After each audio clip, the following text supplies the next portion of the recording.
줄 알고 함께 읽습니다.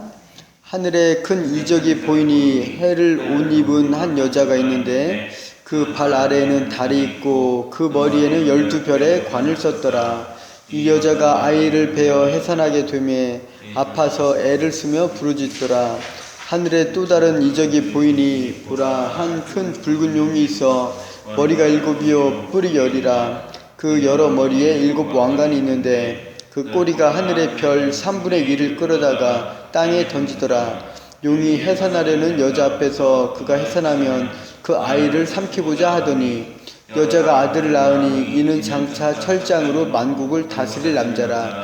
그 아이를 하나님 앞과 그 보좌 앞으로 올려가더라. 그 여자가 광야로 도망하매 거기서 1260일 동안 그를 양육하기 위하여 하나님께서 예비하신 곳이 있더라. 아멘. 요한계시록 12장은 삽경입니다. 삽경은 삽입된 광경, 삽입된 장면, 삽입된 이야기로서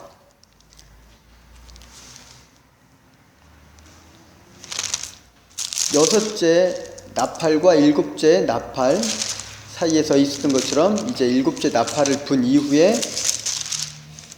대접 재앙이 나오기 전에 있는 그런 이야기 중에 하나입니다. 그래서 12장에서는 여자, 용, 그리고 여자가 낳은 아이, 그러한 이야기들이 이 본문에서 나오고 있습니다.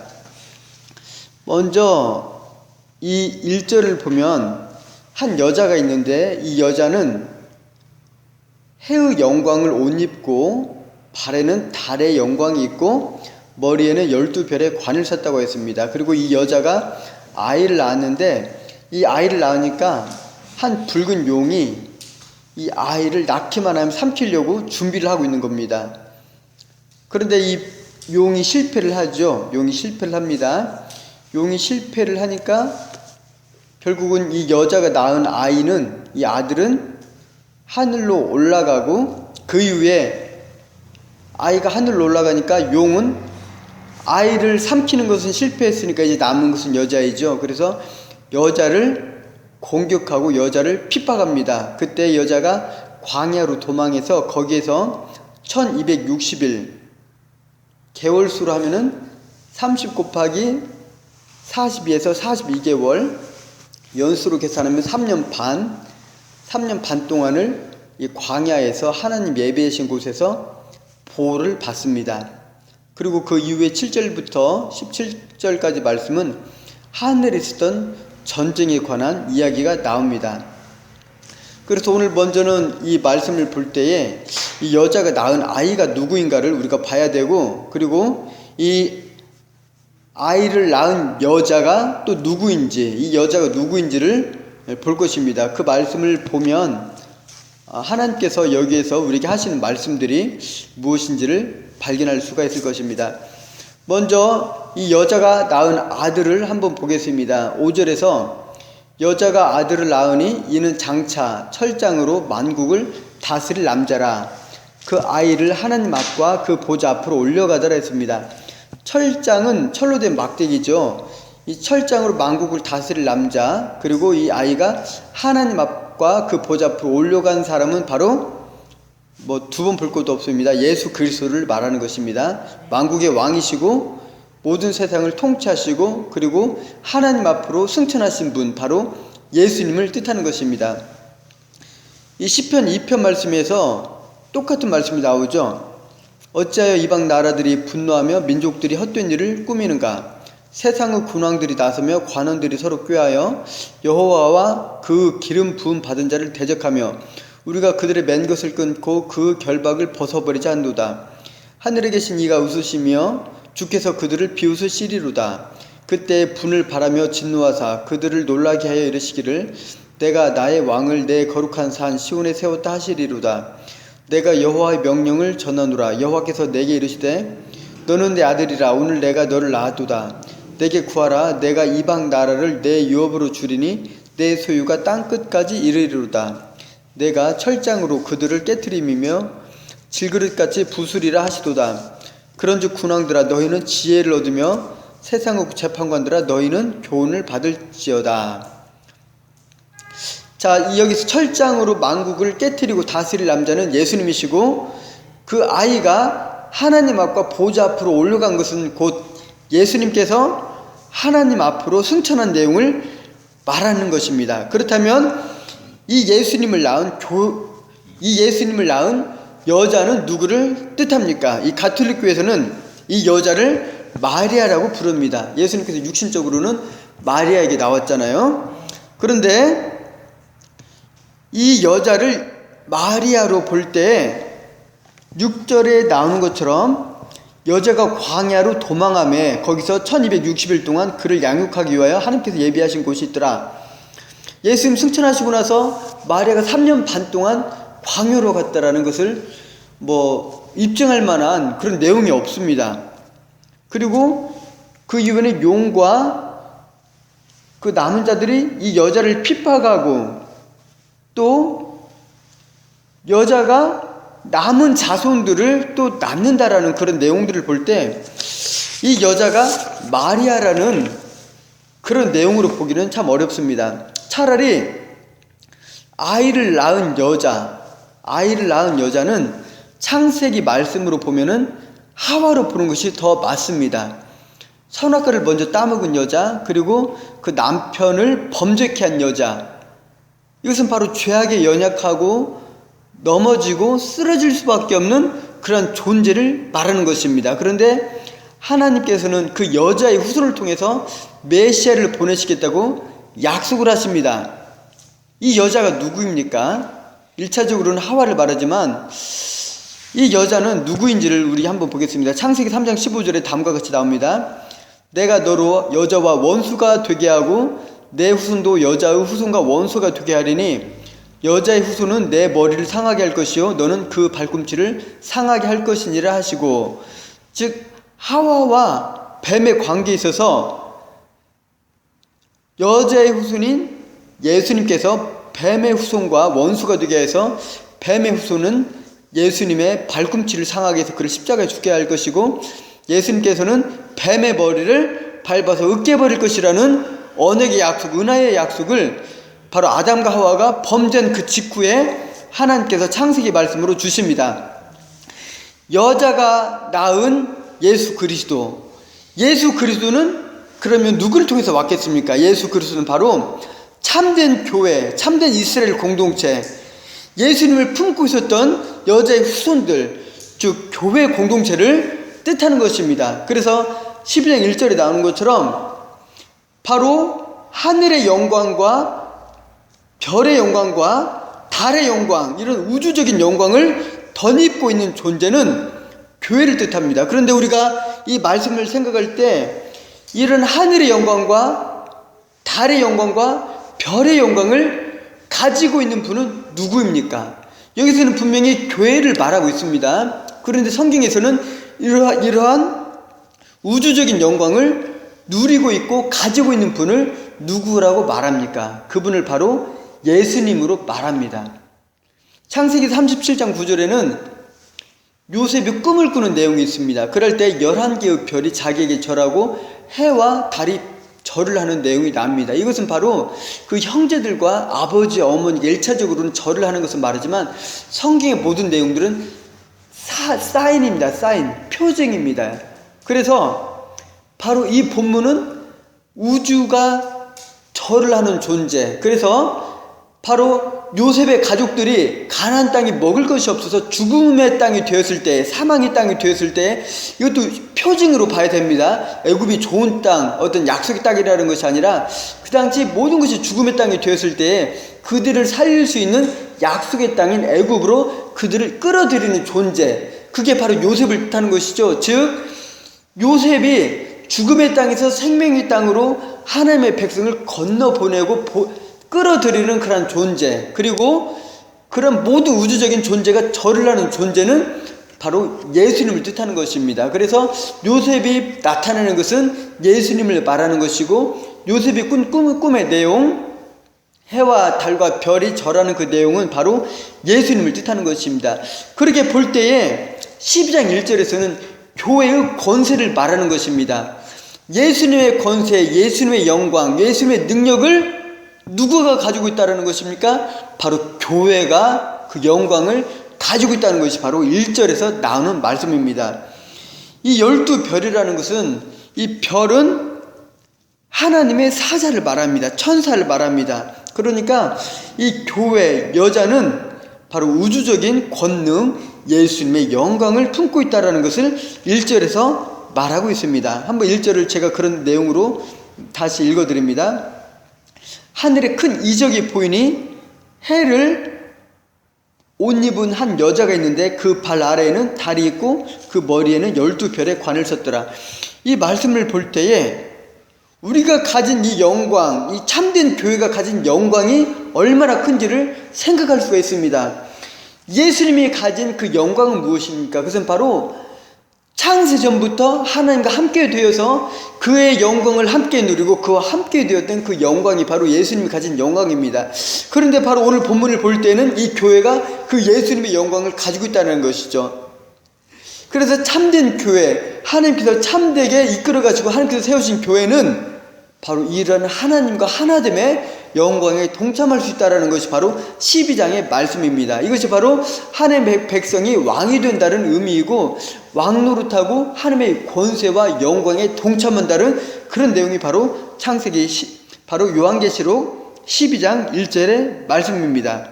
그래서 이 1절을 볼 때에 큰 이적이 보인다고 하였고, 이 이적에서 이 여자가 보였다고 그랬는데, 그러니까 이 요한 사도는 실제적으로 이 여자를 본 것이 아닙니다.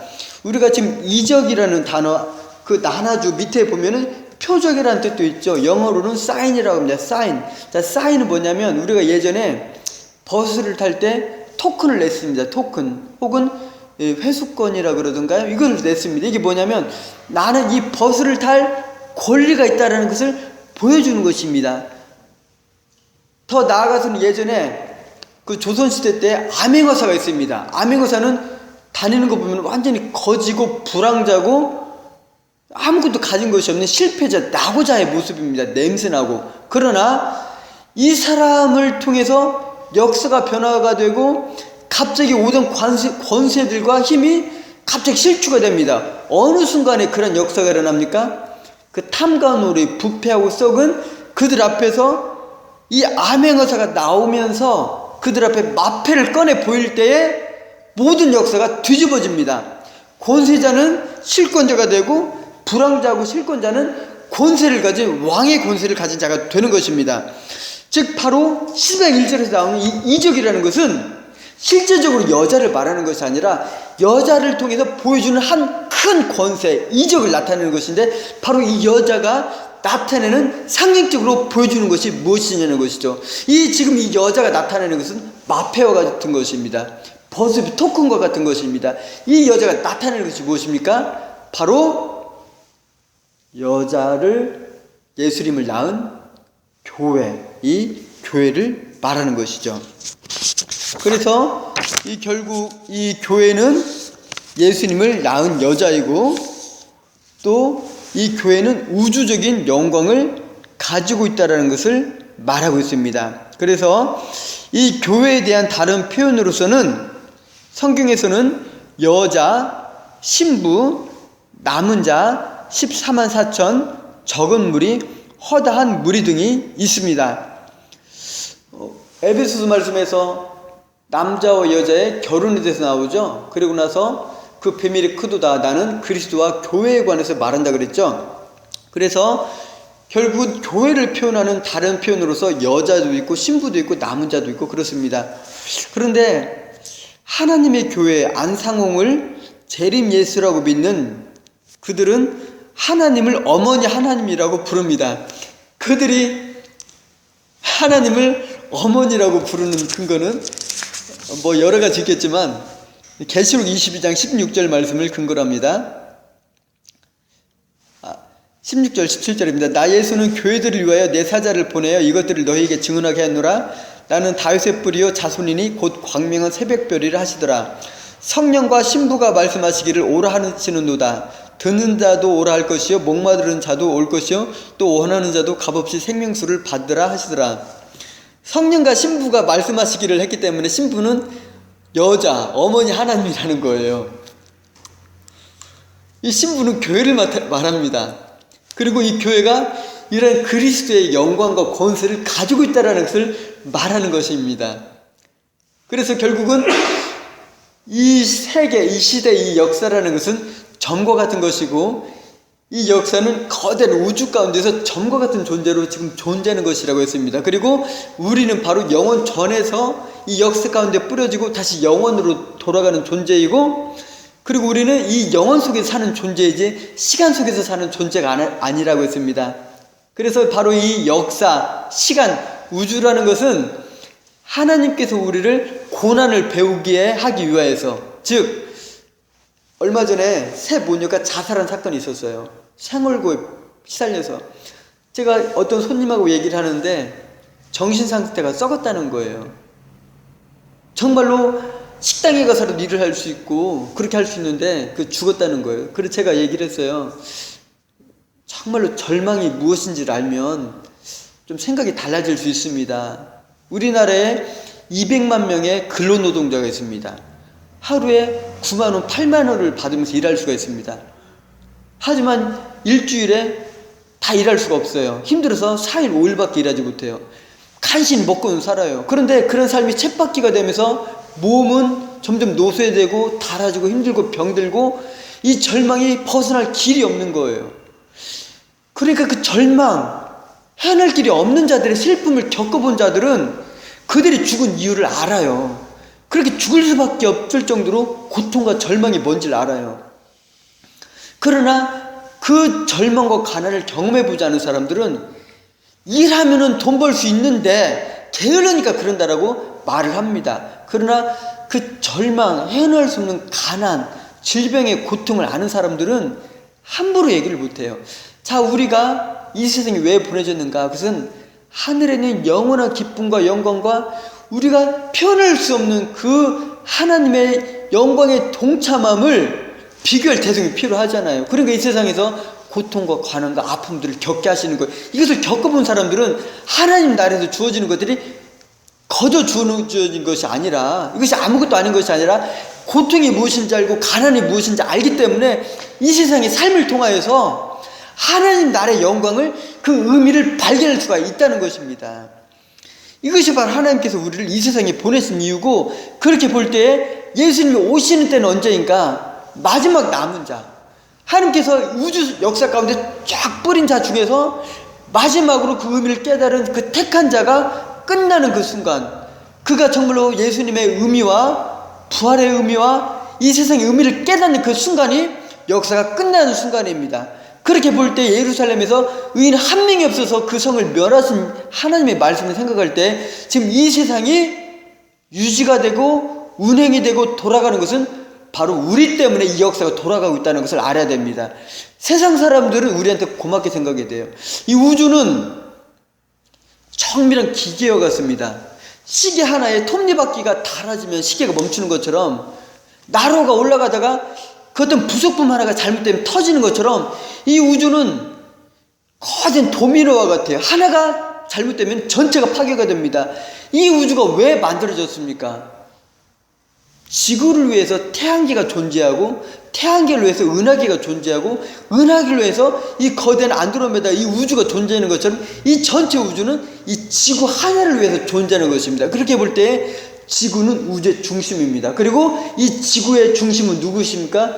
바로 우리를 통해서 지구가 보존되고 있다는 것입니다. 세상은 바로 우리에게 감사를 해야 되는 것이에요. 하나님께서 택하신 자, 하나님의 교회, 하나님의 말씀을 가진 자 때문에 우주가 진행이 되는 것이고, 바로 이런 교회가 끝날에 가서는 예수님과 함께 우주를 통치할 자, 하나님의 영광에 동참할 자, 그리고 값없이 생명수를 받으라고 말할 수 있는 그리스도의 영광을 가지고 있는 자로 바로 신부를 표현하는 것입니다. 그런데 이런 성경에 대한 지식이 없으니까 신부를 하나님으로 보는 거예요. 여자 하나님, 어머니 하나님이라고 말하는 거예요. 이런 빈약한 성경 해석을 믿는 사람들이 있다는 것이죠. 그래서 바로 이렇게 하나님께서는 표현, 예수님을 낳은 교회, 이런 표현으로서 낳은 것이 예수님입니다. 그런 식으로 세상에는 이 하나님과 예수님에 대해서 상징으로 주신 몇 가지들이 있는데, 그것이 바로 오늘 본문처럼 여자가 아이를 낳는 것입니다. 자, 이 생물 중에서요, 동물 중에서 새끼 낳을 때 이렇게 고통스럽게 낳는 존재 혹시 있는지 아세요? 없습니다. 닭은 달걀을 새끼를 매일 낳아요. 새끼 낳고 좋아서 노래 불러요. 그리고 소를 낳는 거면 서서 낳아요. 선 상태에서 너무 쉽게 낳아요. 인간처럼 고통스럽게 생명을 걸고 새끼를 낳는 존재가 없습니다. 이것을 통해서 말씀하는 게 무엇입니까? 예수를 낳는 교회의 고통과 고난을 말씀하는 것입니다. 바로 예수를 품고 있는 교회, 아벨은 돌에 맞아 죽었습니다. 선지자들과 예언자들은 고난을 통해 죽었습니다. 초대교회 성도들도 고난을 당하고 핍박을 당했습니다. 이게 바로 본문에서 말하는 것입니다. 2절에서 이 여자가 아이를 배어 해산하게 되면 아파서 애를 쓰며 부르짖더라. 여자가 아기를 낳는 그 고통은 세상에 있는 고통 중에 가장 크죠. 이게 바로 예수를 낳는 고통이라는 것이고, 이게 바로 교회의 고통이라는 것입니다. 또한 그러한 표상으로 주는 것이 남자와 여자의 결혼이죠. 결혼이라는 것도 결국은 그들이 한 몸이 되는 것처럼 그리스도와 교회가 하나가 될 것이라는 것을 보여주기 위해서 하나님께서 표상으로 주신 것이 바로 결혼입니다. 또 하나가 바로 부모의 자식에 대한 사랑입니다. 어떤 존재들이라도요, 새끼를 자기 생명처럼 사랑합니다. 이러한 것들이 바로 하나님께서 세상에 보내신 표, 상징, 이적, 표적입니다. 그래서 바로 이 여자, 교회는 예수님을 낳기 위해서 이런 고통을 당하였으나, 이 교회가 가진 영광은 우주적인 영광, 그리고 예수님께서 가진 영광입니다. 이 여자는, 이 교회는 창세기 3장 15절에 약속된 것처럼 하나님의 약속대로 이 아이를 낳습니다. 그리고 이 고난과 아픔 속에서 아이를 낳습니다. 이 아이를 보면 태어나는 얘기는 나옵니다. 그리고 하나님 앞에 올라가는 내용도 나옵니다. 그러나 예수님께서 당한 고난과 고통과 아픔에 대해서는 얘기가 나오지 않습니다. 제가 4절과 5절을 읽겠습니다.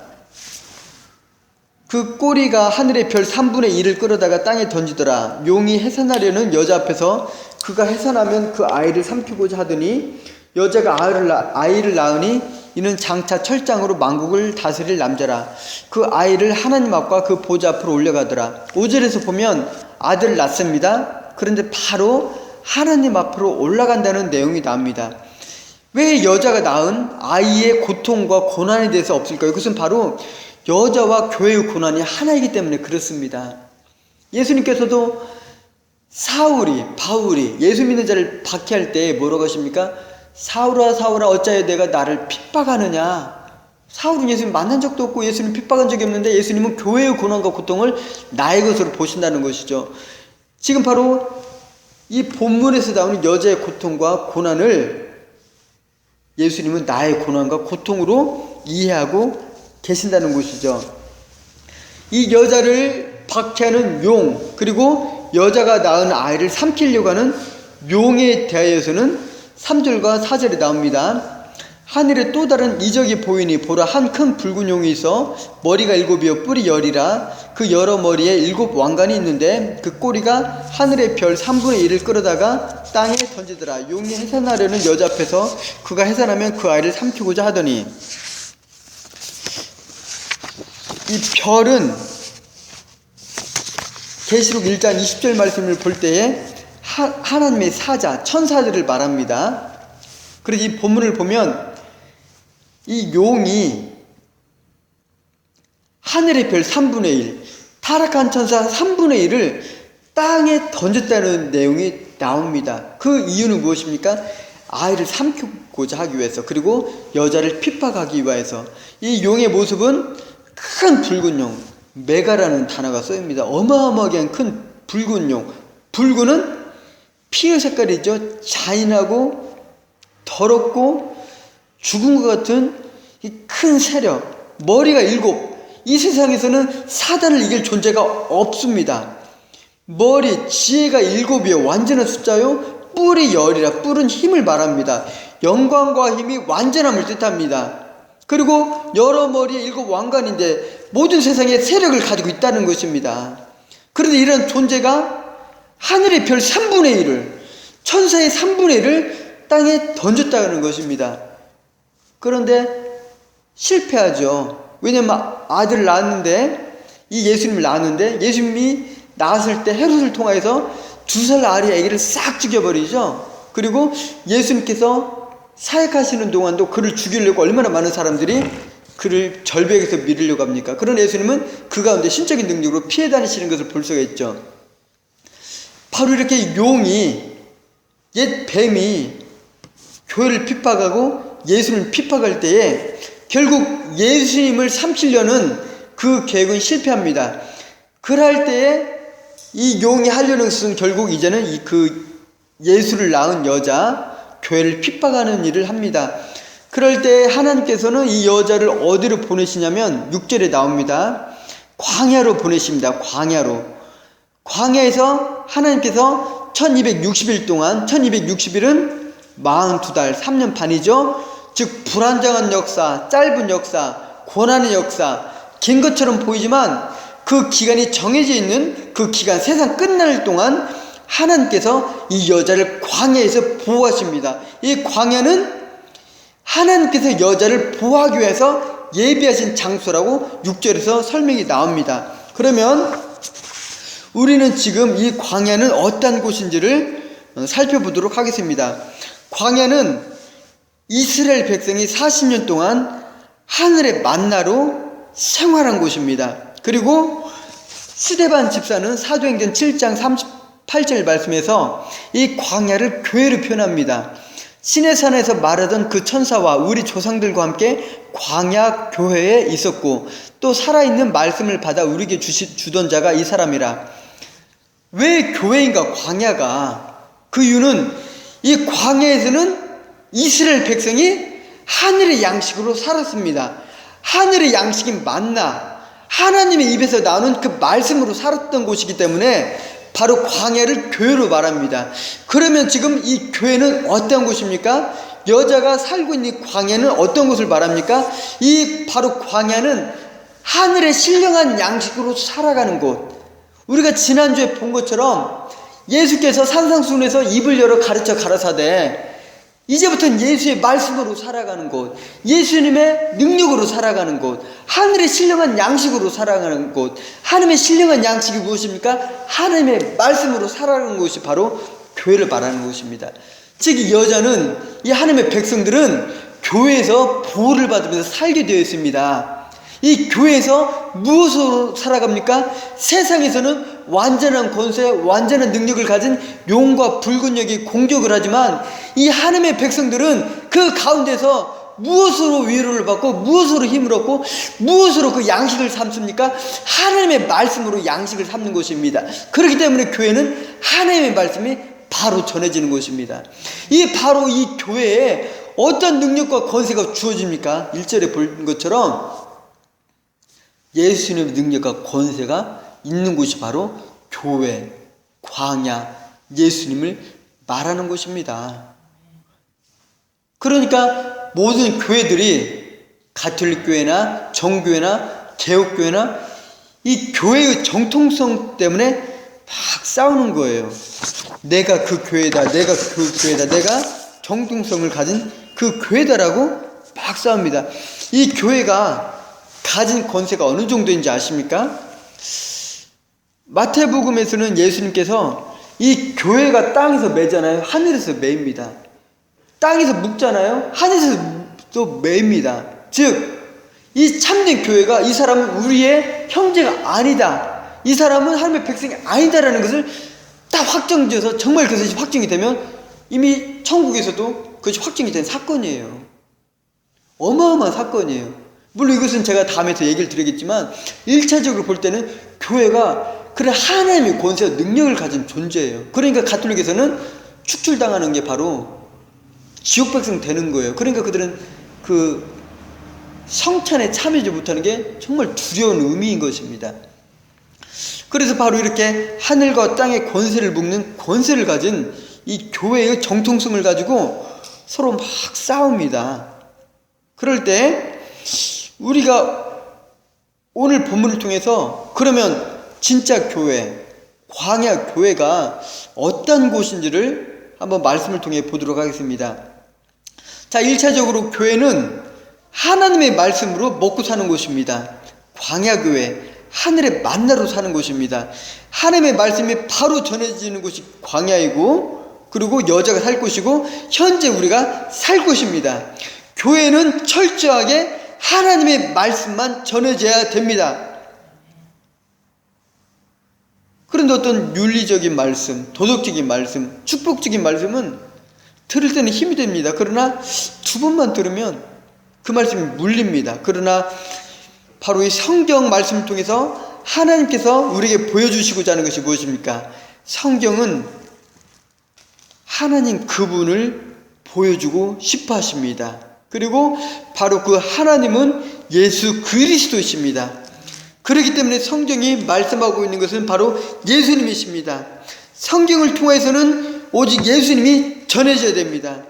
그렇기 때문에 성경을 통해서 축복의 말씀, 어떤 윤리적인 말씀이 전해질 때는 몇 번 들으면 우리에게 물리고 실증이 나지만, 성경을 통해서 예수 그리스도 십자가, 그분의 복음, 우리의 죄인됨이 전해질 때는 10번을 듣고 100번을 듣고 1000번을 들어도 그 말씀에 실증이 나지 않는 이유입니다. 우리가 매일 같은 쌀밥을 먹으면서 1년, 10년, 100년을 사는 것처럼 하나님의 말씀이 바로 전해지면 그 말씀을 통해서 하나님의 백성은 살아갑니다. 이것이 바로 광야의 의미입니다. 광야는 하나님의 말씀이 전해지는 곳, 하늘의 만나가 뿌려지는 곳, 예수 그리스도가 전해지는 곳이고, 1차적으로 바른 교회, 정통성을 가진 교회라는 것은 하나님의 말씀만이, 그리고 그 말씀을 통해서 예수님만이 전해지는 곳이 바로 광야이고 교회입니다. 두 번째로 바른 교회, 정통성을 가진 교회는 예수님을 머리로 가진 교회입니다. 에베소서 4장 15절 말씀이 다음과 같이 나옵니다. 오직 사랑 안에서 참된 것을 하여 범사에 그에게까지 자랄지니 그는 머리니 곧 그리스도라. 즉 교회의 머리는 예수님이십니다. 다른 어떠한 것도 예수님을 대신할 수가 없습니다. 그리고 교회는 모든 성도가 하나가 되는 곳입니다. 고린도전서 12장 12절 말씀부터 다음과 같이 기록됩니다. 몸은 하나인데 많은 지체가 있고 몸의 지체가 많으나 한 몸인과 같이 그리스도도 그러하니라. 우리가 헬라인이나 유대인이나 종이나 자유인이나 다 한 성령으로 말미암아 세례를 받아 한 몸이 되었고 또 다 한 성령을 마시게 하셨느니라. 몸은 한 지체뿐만 아니요 여럿이니 만일 발이 이르되 나는 손이 아니니 몸에 붙지 아니하였다 할지라도 이로써 몸에 붙지 아니한 것이 아니요 또 귀가 이르되 나는 눈이 아니니 몸에 붙지 아니하였다 할지라도 이로써 몸에 붙지 아니한 것이 아니니 만일 온 몸이 눈이면 듣는 곳이 어디며 온 몸이 듣는 곳이면 냄새 맡는 곳이 어디냐. 그러나 이제 하나님이 그 원하시는 대로 지체를 각각 몸에 두셨으니 만일 다 한 지체뿐이면 몸은 어디냐. 이제 지체는 많으나 몸은 하나라. 눈이 손들어 내가 너를 쓸데가 없다 하거나 또는 머리가 발더러 내가 너를 쓸데가 없다 하지 못하리라. 그뿐 아니라 더 약하게 보이는 몸의 지체가 더욱 요긴하고 우리가 몸에 덜 귀히 여기는 그것들을 더욱 귀한 것으로 입혀주며 우리의 아름답지 못한 지체는 더욱 아름다운 것을 없느니라. 만일 한 지체가 고통을 받으면 모든 지체가 함께 고통을 받고 한 지체가 영광을 얻으면 모든 지체가 함께 즐거워하느니라. 그렇습니다. 바른 교회, 진실한 교회는 첫 번째로 하나님의 말씀이 바르게 전해지는 곳입니다. 하나님의 말씀을 통하여서 예수님이 전해지는 곳. 돌도 요한복음을 강의합니다. 스님들도 성경으로 말씀을 전합니다. 심지어는 마귀도 성경을 이용해서 예수님을 시험합니다. 처음 사람 아담과 하와를 시험한 사탄도, 뱀도 하나님의 말씀을 이용해서 그들을 시험했습니다. 성경을 가지고 예수 그리스도 복음이 전해지지 않으면 모든 사람이 성경을 이용할 수가 있는 것입니다. 결국 성경을 통해서 예수님이 전해지는 교회, 그분의 복음과 그분의 십자가가 전해지는 교회, 하나님의 사랑이 전해지는 곳이 먼저는 바른 교회이고, 그리고 교회는 예수 그리스도의 지도를 받고 예수님의 지시를 받고 그분의 인도하심을 받는 것이 교회입니다. 사람의 머리와 사람의 생각과 사람의 뜻으로 운영되는 것이 아니라 성령의 인도하심, 성령의 이끌어가심, 성령께서 주인 되시는 곳이 교회입니다. 세 번째로는 너의 아픔이 나의 아픔이 될 때 이것이 교회입니다. 10,000명이 되고 20,000명이 될 때 그것이 교회가 되는 것이 아니라 네가 아플 때 내가 아프고, 내가 아플 때 네가 아프고, 발가락이 아프면 손가락이 아픈 것처럼, 눈이 아프면 온몸이 아픈 것처럼 너의 아픔이 나의 아픔이 될 때 이것이 바로 교회입니다. 우리가 바른 교회입니까? 알 수 없습니다. 이 교회가 정말 하나님의 바른 교회입니까? 알 수 없습니다. 그것은 하나님만 알 수가 있습니다. 그러나 우리가 지난 시간에 우리 개인의 구원은 알 수가 없다고 했습니다. 그러나 그 시금석은 무엇입니까? 내가 구원받았는지 구원 안 받았는지는 우리는 알 수가 없습니다. 하나님만 아십니다. 그러나 그것을 알 수 있는 시금석, 판단할 수 있는 리트머스 종이는 가난한 마음이라고 했습니다. 내가 하나님 앞에 왔을 때 나의 죄인됨, 나의 연약함, 주님께 드릴 것이 없는 것을 그 마음을 가지고 있으면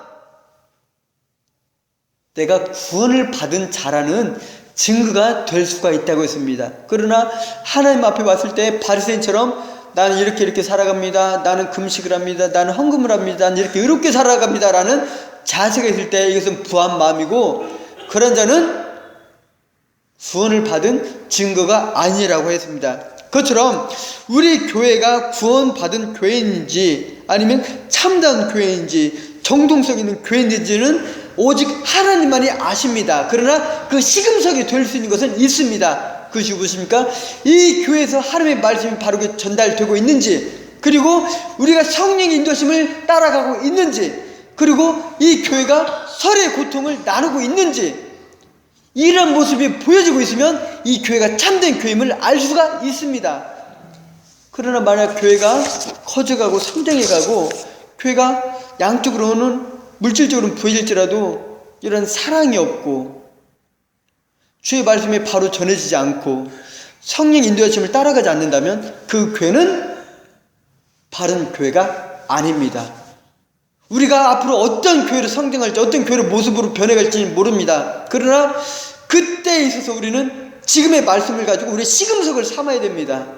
내가 가난한 마음을 가지고 하나님 앞에 나가는 것이 나의 구원에 대한 시금석이 되는 것처럼 우리가 하나님의 말씀을 가지고 나아가고 있는지, 광야에서 하나님의 말씀을 가지고 살아가는 것처럼 하나님의 말씀을 가지고 살아가고 있는 것인지를 확인해 볼 때에, 그리고 그리스도의 머리 되심 성령의 인도하심을 따라가고 있는지를 확인해 볼 때에, 그리고 서로가 한 몸이 되어서 너는 약하고 부족하니까 이제부터는 너의 나의 몸이 아니다 라고 잘라내는 그런 모습이 아니라 너의 아픔이 나의 아픔이야, 나 때문에 네가 이렇게 고통당하는 거야, 미안하다, 내 잘못이다, 너의 가난이 나의 가난이다, 너의 아픔이 나의 아픔이다, 우리 함께 아프자라고 말할 수 있을 때 그 교회는 살아있는 교회라는 것을 우리는 생각해야 한다는 것입니다.